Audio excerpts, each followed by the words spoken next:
কলকাতার একটা আলাদা ঐতিহ্য, কিন্তু সম্প্রতি রাজ্য সরকারের পরিবহন দপ্তর ঘোষণা করেছে যে শহর কলকাতার খিদিরপুর থেকে ময়দানবাদে সমস্ত যে ট্রাম রুট রয়েছে সেখান থেকে ট্রাম উঠিয়ে নেওয়া হবে যে ট্রাফিকের জন্য। কিন্তু সেই নিয়েই এবছর এই একটি এনজিও তারা ট্রামে দুর্গাপুজো করছে, যদিও তাদের এবছর দ্বিতীয় বর্ষ। আর সেই ট্রামে দুর্গাপুজোর সঙ্গে সঙ্গে তাদের থিম থাকছে বৃদ্ধাশ্রমের যারা বয়স্ক রয়েছে তাদেরকে নিয়ে। থিমের নাম নিরুত্তর। কি বলছে, কেন নিরুত্তর, আমরা ঘুরে দেখে নেব। এবার এই পুজোটা ডেডিকেটেড আছে মানে বৃদ্ধাদের নিয়ে, যারা অ্যাবান্ডেন্ড ওল্ড এজ হোম নিয়ে, যারা অ্যাবান্ডেন্ড, যাদের সাথে পুজোর সেলিব্রেশনটা ইনকমপ্লিট উইদাউট ফ্যামিলি। সো এইবার পুজোটা ওনাদেরকেই ডেডিকেট করা। দেখুন, ওনাদের তো খুব বয়স, আর এইভাবে করে আপ ডাউন করা, একটা খাবার দাবারের ব্যাপার থাকে, টাইম টু টাইম পুজোর আয়োজনের মধ্যে তো অনেক কিছু প্রস্তুতির একটা ব্যাপার থাকে, পুজো থাকে, ভোগের ব্যাপার। তাই জন্য আমি ওনাদের অনেকটা তো কষ্ট দেব না, কিন্তু দিদিকে অনুরোধ করেছি যতক্ষণ ওনারা যদি টাইম পান আর মানে যদি সুস্থ মনে করে নিজেকে, তাহলে এসে এখানে টাইম স্পেন্ড করবেন। এই পুজোটা ওনাদের জন্য ডেডিকেটেড।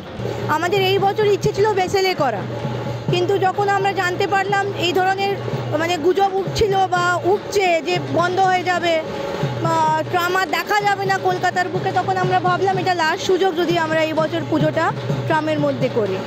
ট্রাম তো অনেক দিন থেকেই চলছে, এবছর এখানে আমরা প্রথম আসলাম, খুবই সুন্দর লাগছে, ভালো লাগছে।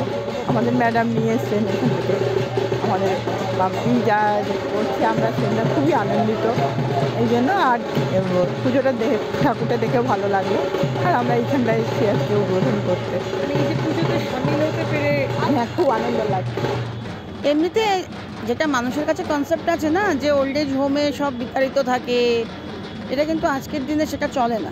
অনেকেই নিজের ইচ্ছেতেই আসেন, কারণ তার অনেকের ছেলেমেয়েরা বাইরে থাকে, বিদেশে যাচ্ছে, তাদের সেই কালচারটা হয়তো পছন্দ হচ্ছে না, কখনো হচ্ছে খাওয়া দাওয়ার সমস্যা হয়ে যাচ্ছে, বাইরের খাওয়া দাওয়া।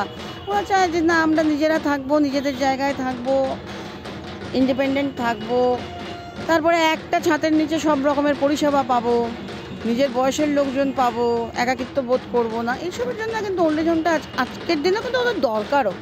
আর এই ধরনের অকেশন সব কিছুতে যদি ওদেরকে আমরা পার্টিসিপেট করাই, তাহলে ওদের অভাবটা কোথায় থাকছে। আমার সাথে আজকে 3 জন এসছেন, কারণ আমার ওল্ড এজ হোমেও পুজো হয়, ওখানে আমার 50 জন লোক আছেন। ট্রাম যেমন আমাদের কাছে নস্টালজিক, ট্রামের দুর্গাপুজো সেটাও যেমন একটা অন্য রকম।